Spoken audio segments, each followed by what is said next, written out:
الله الرحمن الرحیم. الحمدلله. نن موږ او ستاسو په دارالهجرت نوي کیمپ سرانان کې چې یو ډېره غټه ستونزه د څو کلو سره دې وجود درلوده، یو جریان یې درلوده، روانه وه.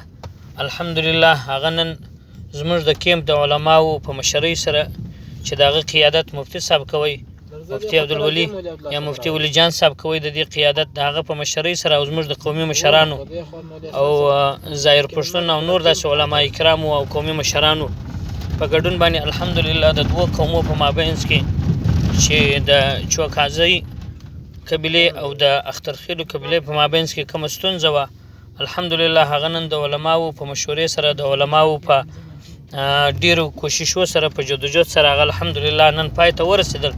الحمدلله د دواړو قومو په مابینځ کې چې کومه ستونزه وه هغه حل شوه.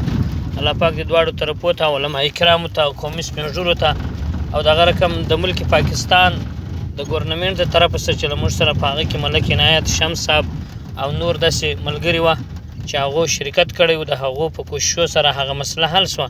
الله پاک دې دواړو جانبو ته خیر ورکړي. الله پاک دې د دوی دپاره د محبت او د الفت ذریعه وګرځوي.